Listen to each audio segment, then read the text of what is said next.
साध संगत जी प्यार से कहिए धन निरंकार जी। साध संगत जी, दासी का आज का टॉपिक है अखियां गुरु दर्शन की प्यासी। तो जो भी चैनल में नए हैं वो कृपया करके दासी के चैनल को सब्सक्राइब कर दें और लाइक शेयर भी करें और कमेंट में धन निरंकार जी भी लिखें। तो आइए सुनते हैं। कागा सब तन खाइयो, चुन चुन खाइयो मांस, दुई अखियां मत खाइयो, मोहे पिया मिलन की आस। इश्क हकीकी हो या इश्क मिजाजी, यह इश्क का चरम है। इश्क के लिए सब कुछ न्यौछावर कर दे तो भी थोड़ा है, कम है। इतिहास गवाह है कि इश्क करने वालों ने मरना कबूल किया, पर इश्क से मुंह मोड़ना मंजूर नहीं किया। सांसारिक प्रेम के दीवाने हो या फिर रबी इश्क के मतवाले, प्रेम और इश्क करने वालों के हिस्से तो सजा ही आया करती है। सजा से डरकर वे अपना समर्पण छोड़ नहीं दिया करते। यहाँ कवि ने ऐसे ही समर्पण को अपनी दो पंक्तियों में इस तरह व्यक्त किया है कि हाँ, मैंने इश्क मोहब्बत की है, यह मेरा गुनाह है, तो खुलकर सजा दे दो। मेरे तन की बोटी बोटी नोच लो, पर ख्याल रहे कि ये आंखें सलामत रहे। इन आंखों को मत छूना, क्योंकि ये आंखें पिया की बाट जो रही है। इन आंखों से ही तो पिया के दर्श होने हैं। आंखें ही नहीं रही तो फिर पिया के दर्श कैसे होंगे। इसीलिए इन आंखों को तो बख्श दो। इन दो आंखों को पिया मिलन की आस है। हमारे मिलन की गवाह ये दो आंखें ही तो होंगी। ये आंखें पिया को देख भर ले तो जीना और मरना दोनों सार्थक हो जाए। ये आंखें पिया दर्शन की प्यासी हैं। ये आंखें हरि दर्शन की प्यासी हैं। ये आंखें गुरु दर्शन की प्यासी हैं। खुदा की खोज स्वयं ही खोज है और स्वयं को स्वयं तक पहुंचने के लिए जरूरत होती है पूर्ण सतगुरु और सच्चे रहबर तक पहुंचने की। सतगुरु बेखबर इंसान को खबर देते हैं कि ये रहा निरंकार, तुम इसे चाहे कुछ भी नाम दे दो, ये एक ही। खुदा भी यही, प्रभु भी यही, ऑलमाइटी गॉड भी यही, तो भाई गुरु भी यही। यही महबूब है हर रूह का, जिसे पाने के लिए आत्मा ने न जाने कितने जन्म लिए हैं। इसे पाने के बाद ही भक्ति शुरू होती है और इसको जान लेने से ही मुक्ति मिलती है। इसके बिना न भक्ति सार्थक है और न ही मुक्ति संभव है। सतगुरु मिलते ही सारे भ्रम समाप्त हो उठते हैं। सतगुरु के एक इशारे से प्रभु का प्रगटाव होते ही मानो एक क्रांति घट जाती है और मानव का हृदय परिवर्तन हो उठता है। जो उम्र भर न मिला, जन्म जन्म तक न मिला, वही एक क्षण में मिल गया। फिर सारी कायनात में प्रभु का नूर दिखाई देने लगता है और बेगानेपन की भावना अपनेपन में परिवर्तित हो उठती है। इस प्रकार हम कह सकते हैं कि मानव की मनोवृत्तियों को बदल कर रख देने वाला केवल सतगुरु ही होता है। मनोवृत्तियों के बदलते ही दशा और दिशा दोनों बदल जाती हैं। देश काल और परिस्थितियों में कोई परिवर्तन नहीं होता, फिर भी पहले जो दुखदाई था अब सुखदाई प्रतीत होने लगता है, क्योंकि सतगुरु मिलन से अनुभूतियां बदल जाती हैं।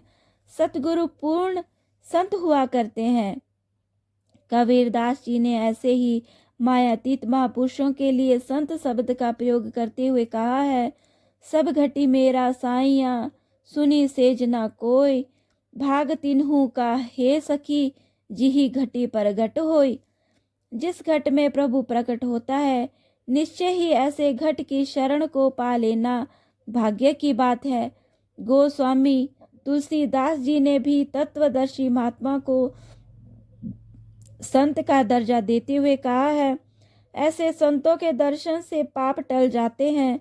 संतों के अनुकूल होने पर ही भक्ति मिलती है, लेकिन संत भगवंत कृपा के बिना नहीं मिलते, क्योंकि संत मिलन जैसा सुख संसार में दूसरा नहीं है। सतगुरु न केवल भक्ति पथ को समतल कर देता है, बल्कि भक्त को रास्ते से उठाकर सीधे प्रभु नाम की मंजिल में ही प्रवेश दे देता है। सतगुरु भक्त के मन में प्रभु प्रकाश की ज्योत जलाकर भक्त को चलता फिरता मंदिर बना देता है।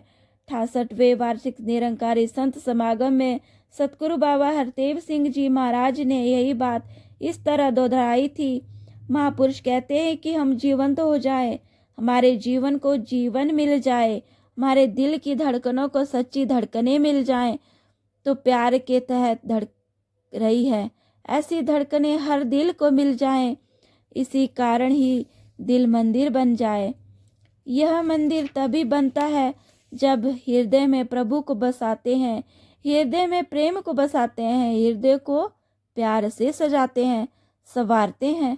प्रभु का दीदार करना, दिल में प्रीत प्यार को बसाना और जीवन को सजाना संवारना सतगुरु न हो तो कदाचि संभव नहीं होता। यह सतगुरु ही है जो संसार की सारी विषमताओं को मिटाकर जीवन को समता से भर देता है, सारी अनेकताओं को इकट्ठा करके एकत्व प्रकट करता है और निराकार प्रभु परमात्मा का साकार स्वरूप धारण कर भक्तों को साक्षात दर्शन देता है। ऐसा मानवता का मसीहा होता है सतगुरु। सतगुरु का धरती पर अवतरण, सतगुरु का मानव देह में प्रकटाव केवल परमार्थ के उद्देश्य से ही होता है।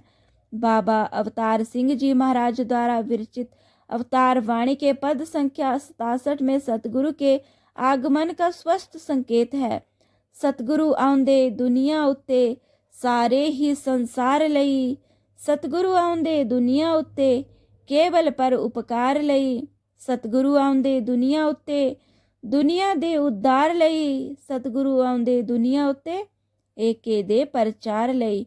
कृष्ण दीवानी मीरा को जब सतगुरु कृपा से ब्रह्म ज्ञान प्राप्त हुआ तो वह कह उठी, पायो जी मैंने राम रतन धन पायो।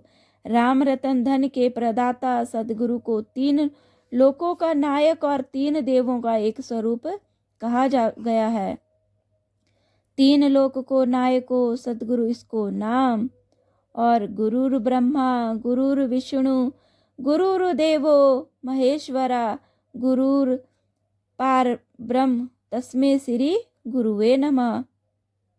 तीनों लोकों का स्वामी त्रिदेव का साक्षात स्वरूप सतगुरु जब हमारे समक्ष होता है तो फिर हम स्वगिर्क आनंद का एहसास करते हैं। आनंद के सागर प्रभु परमात्मा के बीच बैठे हम खुद भी आनंद स्वरूप हो जाते हैं। तब सृष्टि के रचयिता परमेश्वर के साक्षात स्वरूप को अपनी आँखों के सामने मन में बसा लेने के लिए पलक झपकना भी भूल जाते हैं। तब सतगुरु की मुस्कान हमारे जीवन की मुस्कान बन जाती है और तब सतगुरु की एक नज़र अपने रहमो करम से हमारी झोलियां भर देती हैं। ये सुख, ये आनंद, ये अमन, ये चैन, ये सुकून धरती के किसी और छोर में नहीं मिलता। भक्त और भगवान के बीच, गुरु और शिष्य के बीच प्रीत की डोर बंध जाती है और इसी डोर पर चलकर उतर जाता है स्वर्ग चाहने वालों के मन में, प्रेमी के मन में, भक्त के मन में। तब मन झूम उठता है, गा उठता है, त्रिलोकी दा मालिक स्वामी जुग जुग आप भंडार भरे। तरस करे ते आ जग अंदर लखा पापी पार करे। आप बनाए आपे वेखे जगदा सिरजनहार है। एहो एक खलांदा राजा एक सच्ची सरकार है।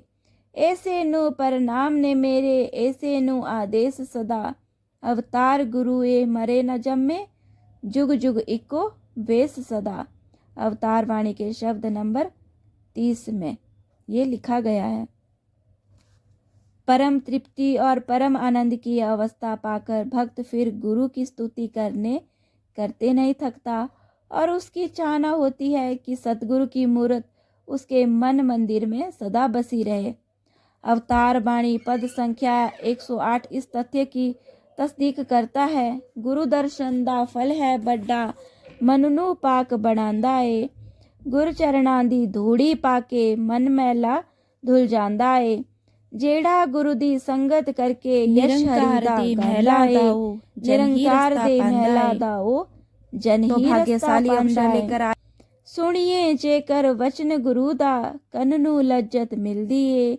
दूर दिलां दी भटकन होवे, दिल नू राहत मिलदी ਏ। पूरे सतगुरु दा गुरु मंत्र लाफानी कहलांदा ਏ। पूरा सतगुरु जो कुछ दसे, न आंदा न जांदा ਏ। बेअंत है सिफत गुरु दी, ये ना कोई उल्लेख सके। कई अवतार जे आप ये चाहे, ता कोई इसनू देख सके। तो आइए सासंगे जी, इस तरह से हमने सुना कि किस तरह से गुरु के दर्शन के बेलाशी किस तरह से इस गुरु के दर्शन पाकर उनका मन खुश हो जाता है। और लाखों करोड़ों ऐसी रूहें होती हैं जो मात्र गुरु के दर्शनों से मुक्ति को प्राप्त करती हैं। भटकी हुई रूहें, भटकी हुई आत्माएं गुरु के दर्शन पाकर आनंदित हो उठती हैं। तो आइए हम सभी सुमिरन में साथ दें। तू ही निरंकार, मैं तेरी शरणा, मैं तेरी शरणा, मैनू बख्श लो, मैनू बख्श लो। तू ही निरंकार, मैं तेरी शरणा, मैं तेरी शरणा, मैनू बख्श लो, मैनू बख्श लो। बोलिए सतगुरु माता दीक्षा सविंदर हरदेव जी राज की जय। निरंकारी राजमाता गुरु बचन अवतार की जय। प्रेम से कहिए धन निरंकार जी।